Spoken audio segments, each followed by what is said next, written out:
मेरे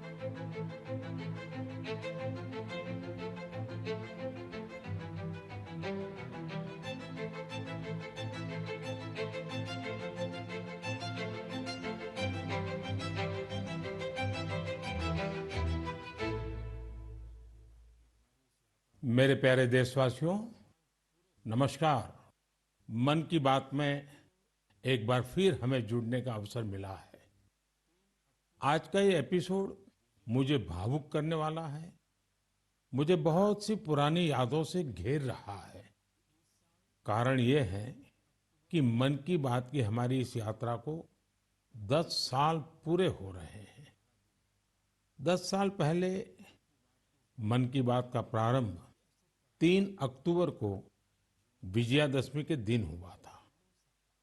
और ये कितना पवित्र संयोग है कि इस साल 3 अक्टूबर को जब मन की बात के 10 वर्ष पूरे होंगे, तब नवरात्रि का पहला दिन होगा।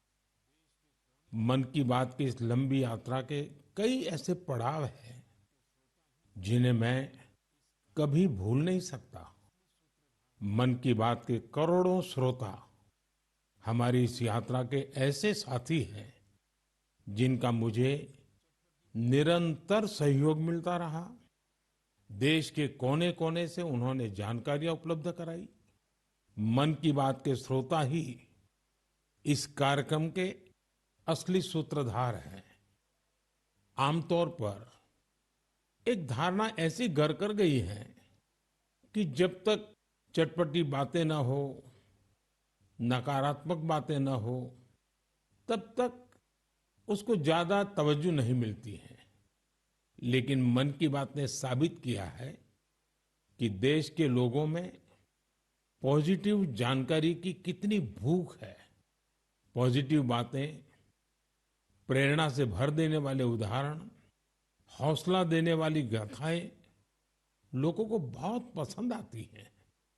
जैसे एक पक्षी होता है चकोर, जिसके बारे में कहा जाता है कि वो सिर्फ वर्षा की बूंद ही पीता है। मन की बात में हमने देखा कि लोग भी चकोर पक्षी की तरह देश की उपलब्धियों को, लोगों की सामूहिक उपलब्धियों को कितने गर्व से सुनते हैं। मन की बात की 10 वर्ष की यात्रा ने एक ऐसी माला तैयार की है जिसमें हर एपिसोड के साथ नई गाथाएं, नए कीर्तिमान, नए व्यक्तित्व जुड़ जाते हैं। हमारे समाज में सामूहिकता की भावना के साथ जो भी काम हो रहा हो, उन्हें मन की बात के द्वारा सम्मान मिलता है। मेरा मन भी तभी गर्व से भर जाता है जब मैं मन की बात के लिए आई चिट्ठियों को पढ़ता हूं। हमारे देश में कितने प्रतिभावान लोग हैं। उनमें देश और समाज की सेवा करने का कितना जज्बा है। वो लोगों की निस्वार्थ भाव से सेवा करने में अपना पूरा जीवन समर्पित कर देते हैं। उनके बारे में जानकर मैं ऊर्जा से भर जाता हूं। मन की बात की ये पूरी प्रक्रिया मेरे लिए ऐसी है जैसे मंदिर जाकर के ईश्वर के दर्शन करना। मन की बात की हर बात को, हर घटना को, हर चिट्ठी को मैं याद करता हूं, ऐसा लगता है कि मैं जनता जनार्दन, जो मेरे लिए ईश्वर का रूप है, मैं उनका दर्शन कर रहा हूं। साथियों, मैं आज दूरदर्शन, प्रसार भारती और ऑल इंडिया रेडियो से जुड़े सभी लोगों की भी सराहना करूंगा। उनके अथक प्रयासों से मन की बात इस महत्वपूर्ण पड़ाव तक पहुंचा है। मैं विभिन्न टीवी चैनल्स को, रीजनल टीवी चैनल्स का भी आभारी हूं, जिन्होंने लगातार इसे दिखाया है। मन की बात के द्वारा हमने जिन मुद्दों को उठाया, उन्हें लेकर कई मीडिया हाउसेस ने मुहिम भी चलाई। मैं प्रिंट मीडिया को भी धन्यवाद देता हूं कि उन्होंने इसे घर घर तक पहुंचाया।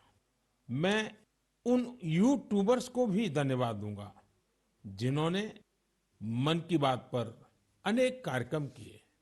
इस कार्यक्रम को देश की 22 भाषाओं के साथ 12 विदेशी भाषाओं में भी सुना जा सकता है। मुझे अच्छा लगता है जब लोग ये कहते हैं कि उन्होंने मन की बात कार्यक्रम को अपनी स्थानीय भाषा में सुना। आप में से बहुत से लोगों को ये पता होगा कि मन की बात कार्यक्रम पर आधारित एक क्विज कंपटीशन भी चल रहा है, जिसमें कोई भी व्यक्ति हिस्सा ले सकता है।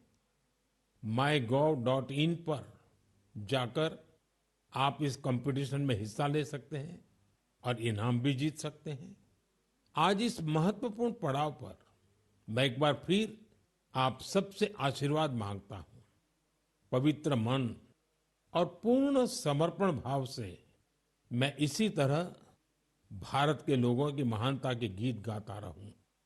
देश की सामूहिक शक्ति को हम सब इसी तरह सेलिब्रेट करते रहें, यही मेरी ईश्वर से प्रार्थना है, जनता जनार्दन से प्रार्थना है। मेरे प्यारे देशवासियों, पिछले कुछ सप्ताह से देश के अलग अलग हिस्सों में जबरदस्त बारिश हो रही है। बारिश का ये मौसम हमें याद दिलाता है कि जल संरक्षण कितना जरूरी है, पानी बचाना कितना जरूरी है। बारिश के दिनों में बचाया गया पानी जल संकट के महीनों में बहुत मदद करता है और यही कैच द रेन जैसे अभियानों की भावना है। मुझे खुशी है कि पानी के संरक्षण को लेकर कई लोग नई पहल कर रहे हैं। ऐसा ही एक प्रयास उत्तर प्रदेश के झांसी में देखने को मिला है। आप जानते ही हैं कि झांसी बुंदेलखंड में है, जिसकी पहचान पानी की किल्लत से जुड़ी हुई है। यहाँ झांसी में कुछ महिलाओं ने गुरारी नदी को नया जीवन दिया है।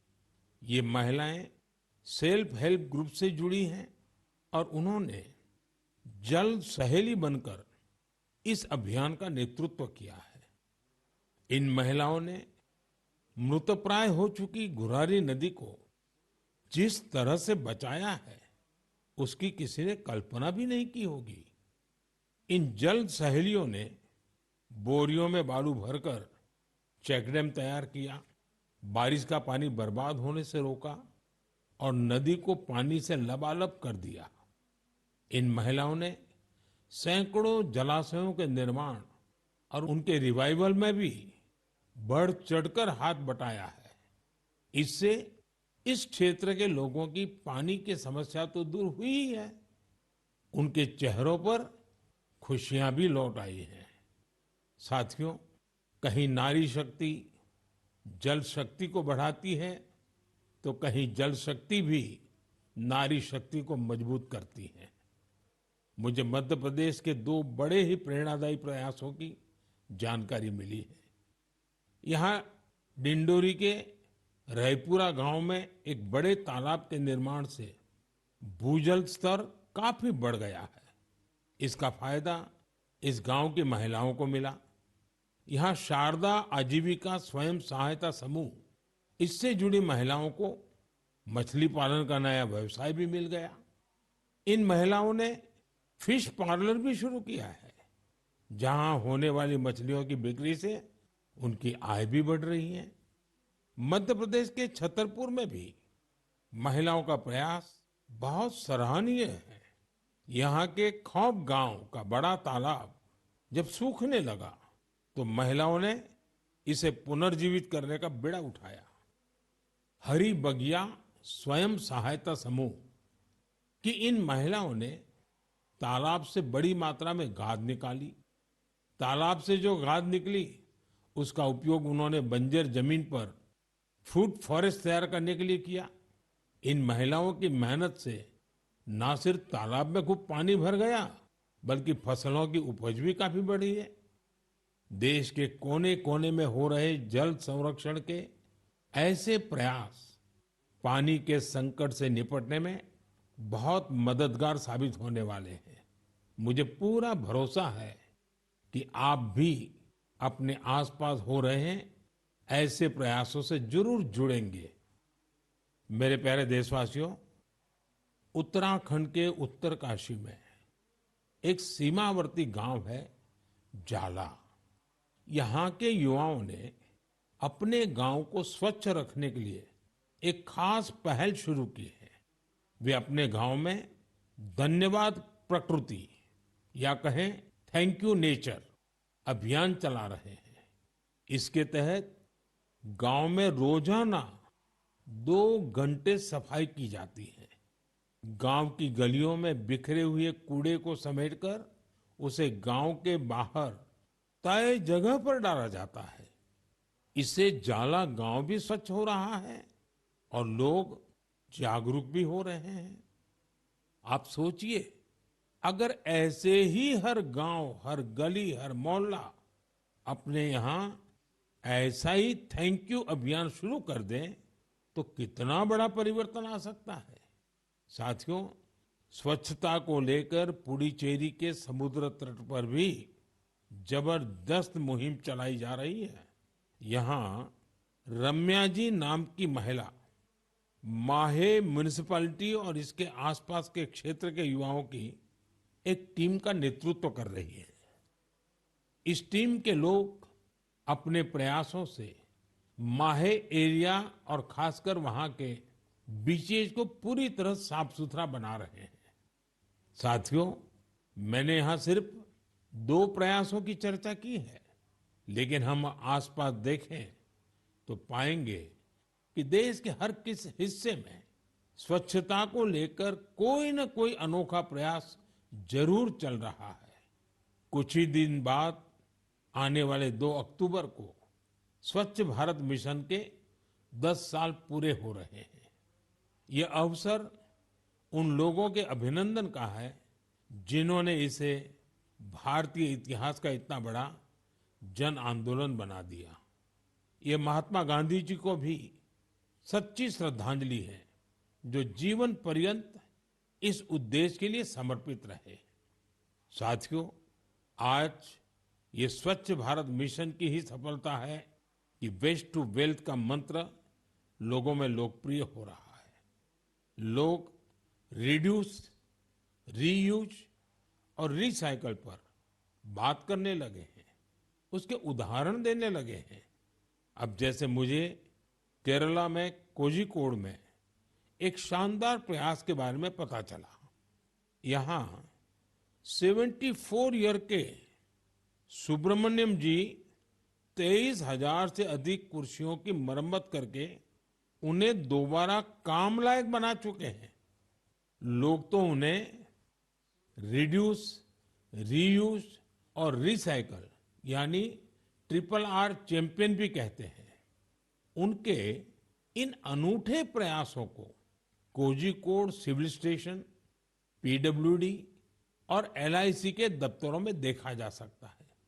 साथियों, स्वच्छता को लेकर जारी अभियान से हमें ज्यादा से ज्यादा लोगों को जोड़ना है और ये अभियान किसी एक दिन का, एक साल का नहीं होता है।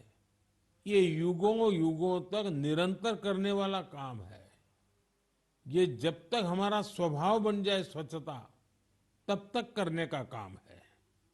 मेरा आप सबसे आग्रह है कि आप भी अपने परिवार, दोस्तों, पड़ोसियों या सहकर्मियों के साथ मिलकर स्वच्छता अभियान में हिस्सा जरूर लें। मैं एक बार फिर स्वच्छ भारत मिशन की सफलता पर आप सभी को बधाई देता हूं। मेरे प्यारे देशवासियों, हम सभी को अपनी विरासत पर बहुत गर्व है और मैं तो हमेशा कहता हूं, विकास भी, विरासत भी। यही वजह है कि मुझे हाल की अपनी अमेरिका यात्रा के एक खास पहलू को लेकर बहुत सारे संदेश मिल रहे हैं। एक बार फिर हमारी प्राचीन कलाकृतियों की वापसी को लेकर बहुत चर्चा हो रही है। मैं इसे लेकर आप सबकी भावनाओं को समझ सकता हूं और मन की बात के श्रोताओं को भी इस बारे में बताना चाहता हूं। साथियों, अमेरिका की मेरी यात्रा के दौरान अमेरिकी सरकार ने भारत को करीब 300 प्राचीन कलाकृतियों को वापस लौटाया है। अमेरिका के राष्ट्रपति बाइडेन ने पूरा अपनापन दिखाते हुए डेलावेयर के अपने निजी आवास में इनमें से कुछ कलाकृतियों को मुझे दिखाया। लौटाई गई कलाकृतियां टेराकोटा, स्टोन, हाथी के दांत, लकड़ी, तांबा और कांसे जैसी चीजों से बनी हुई है। इनमें से कई तो 4000 साल पुरानी है। 4000 साल पुरानी कलाकृतियों से लेकर 19वीं सदी तक की कलाकृतियों को अमेरिका ने वापस किया है। इनमें फूलदान, देवी देवताओं की टेराकोटा पट्टिकाएं, जैन तीर्थंकरों की प्रतिमाओं के अलावा भगवान बुद्ध और भगवान श्री कृष्ण की मूर्तियां भी शामिल है। लौटाई गई चीजों में पशुओं की कई आकृतियां भी हैं। पुरुष और महिलाओं की आकृतियों वाली जम्मू कश्मीर की टेराकोटा टाइल्स तो बेहद ही दिलचस्प है। इनमें कांसे से बनी भगवान श्री गणेश जी की प्रतिमाएं भी हैं, जो दक्षिण भारत की हैं। वापस की गई चीजों में बड़ी संख्या में भगवान विष्णु की तस्वीरें भी हैं। ये मुख्य रूप से उत्तर और दक्षिण भारत से जुड़ी हैं। इन कलाकृतियों को देखकर पता चलता है कि हमारे पूर्वज बारीकियों का कितना ध्यान रखते थे। कला को लेकर उनमें गजब की सूझबूझ थी। इनमें से बहुत सी कलाकृतियों को तस्करी और दूसरे अवैध तरीकों से देश के बाहर ले जाया गया था। यह गंभीर अपराध है। एक तरह से यह अपनी विरासत को खत्म करना जैसा है। लेकिन मुझे इस बात की बहुत खुशी है कि पिछले एक दशक में ऐसी कई कलाकृतियां और हमारी बहुत सारी प्राचीन धरोहरों की घर वापसी हुई है। इस दिशा में आज भारत कई देशों के साथ मिलकर काम भी कर रहा है। मुझे विश्वास है, जब हम अपनी विरासत पर गर्व करते हैं तो दुनिया भी उसका सम्मान करती है। और उसी का नतीजा है कि आज विश्व के कई देश हमारे यहाँ से गई हुई ऐसी कलाकृतियों को हमें वापस दे रहे हैं। मेरे प्यारे साथियों, अगर मैं पूछूं कि कोई बच्चा कौन सी भाषा सबसे आसानी से और जल्दी सीखता है, तो आपका जवाब होगा मातृभाषा। हमारे देश में लगभग 20,000 भाषाएं और बोलियां हैं और ये सब की सब किसी न किसी की तो मातृभाषा है ही है। कुछ भाषाएं ऐसी हैं जिनका उपयोग करने वालों की संख्या बहुत कम है। लेकिन आपको ये जानकर खुशी होगी कि उन भाषाओं को संरक्षित करने के लिए आज अनोखे प्रयास हो रहे हैं। ऐसी ही एक भाषा है हमारी संथाली भाषा।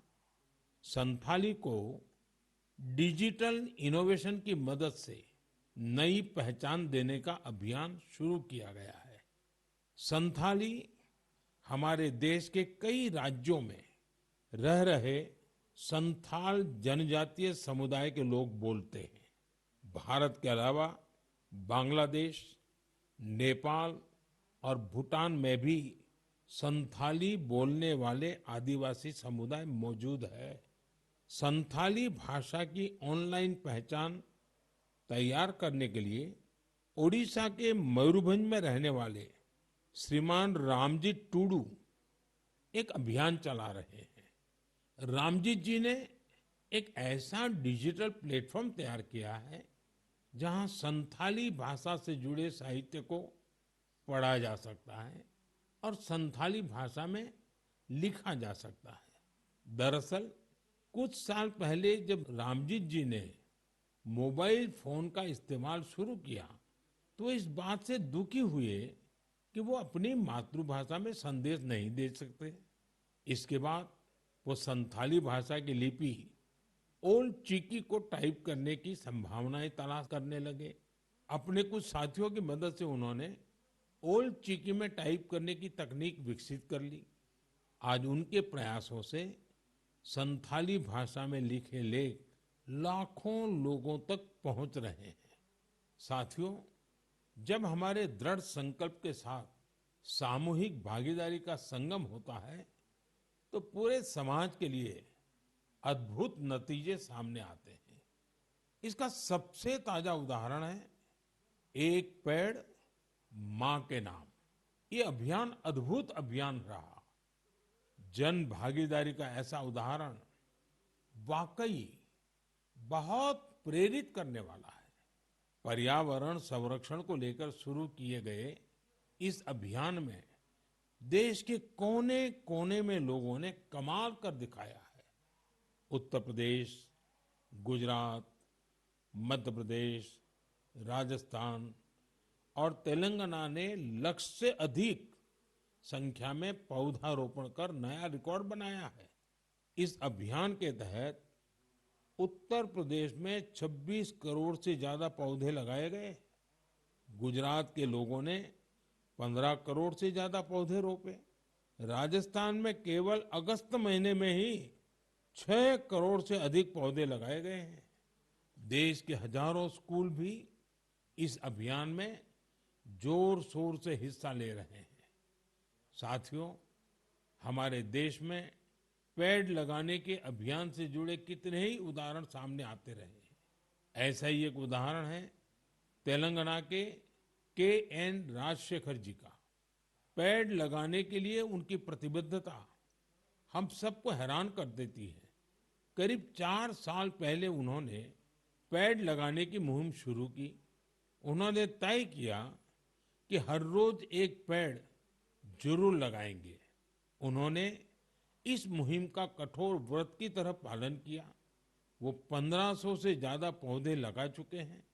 सबसे बड़ी बात यह है कि इस साल एक हादसे का शिकार होने के बाद भी वे अपने संकल्प से डिगे नहीं।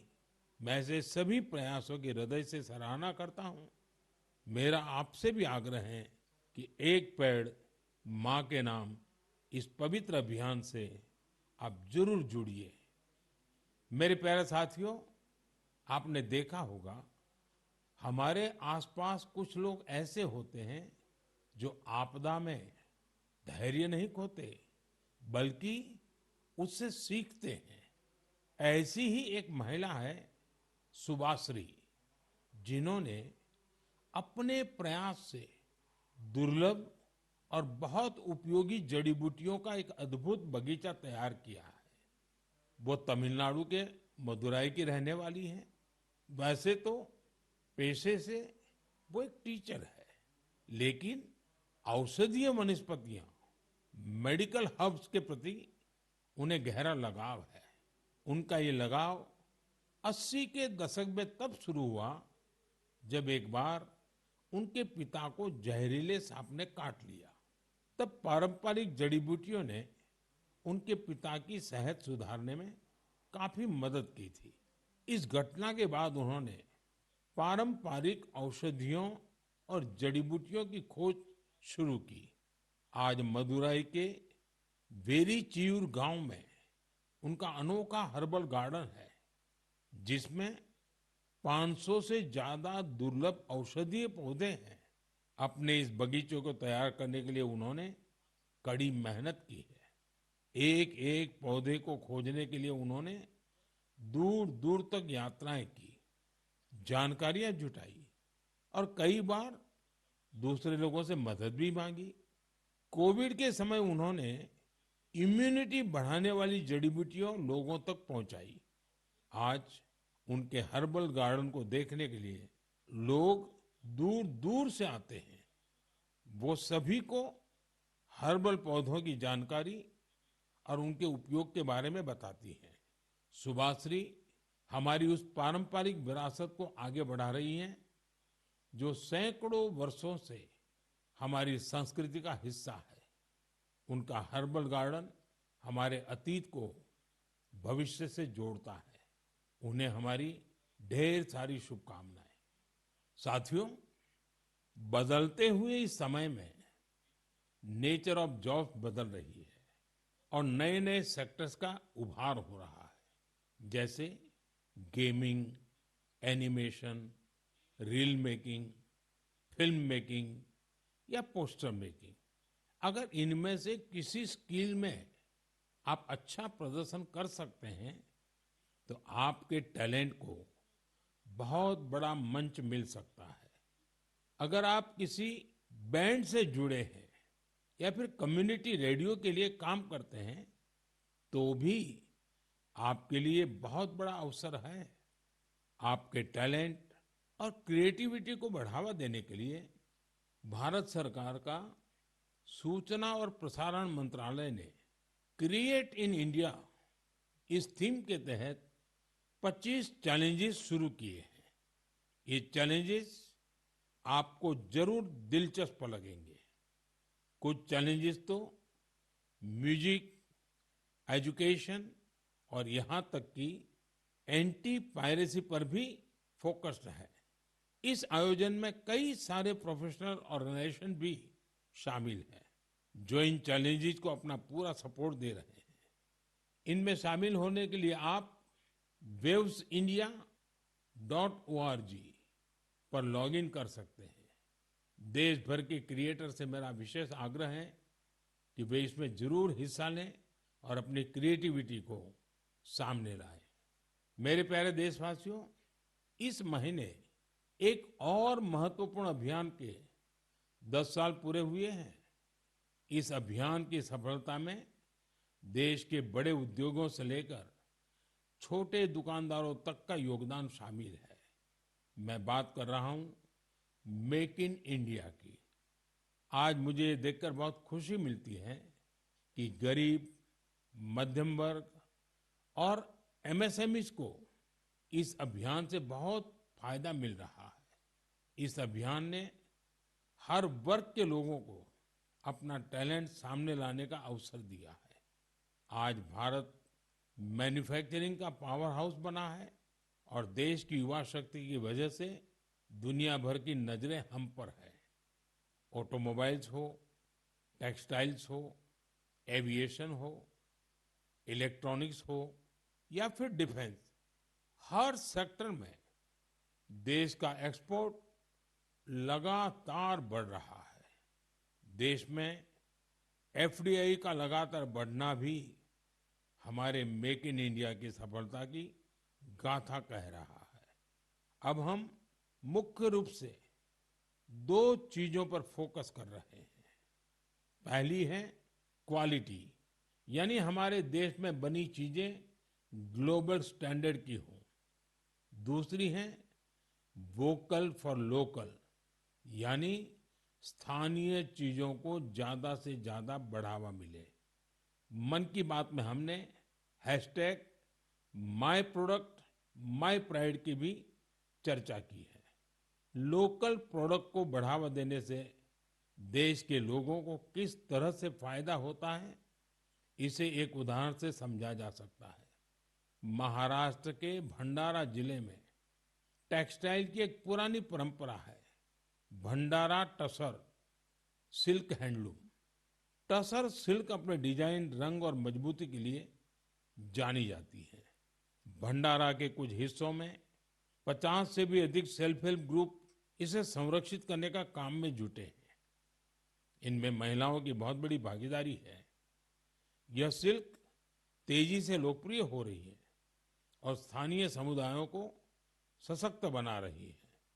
और यही तो मेक इन इंडिया की स्पिरिट है। साथियों, त्योहारों के इस मौसम में आप फिर से अपना पुराना संकल्प भी जरूर दोहराइए। कुछ भी खरीदेंगे वो मेड इन इंडिया ही होना चाहिए। कुछ भी गिफ्ट देंगे वो भी मेड इन इंडिया ही होना चाहिए। सिर्फ मिट्टी के दिए खरीदना ही वोकल फॉर लोकल नहीं है। आपको अपने क्षेत्र में बने स्थानीय उत्पादों को ज्यादा से ज्यादा प्रमोट करना चाहिए। ऐसा कोई भी प्रोडक्ट जिसे बनाने में भारत के किसी कारीगर का पसीना लगा है, जो भारत की मिट्टी में बना है, वो हमारा गर्व है। हमें इसी गौरव पर हमेशा चार चांद लगाने हैं। साथियों, मन की बात के इस एपिसोड में मुझे आपसे जुड़कर बहुत अच्छा लगा। इस कार्यक्रम से जुड़े अपने विचार और सुझाव हमें जरूर भेजिएगा। मुझे आपके पत्रों और संदेशों की प्रतीक्षा है। कुछ ही दिन बाद त्योहारों का सीजन शुरू होने वाला है।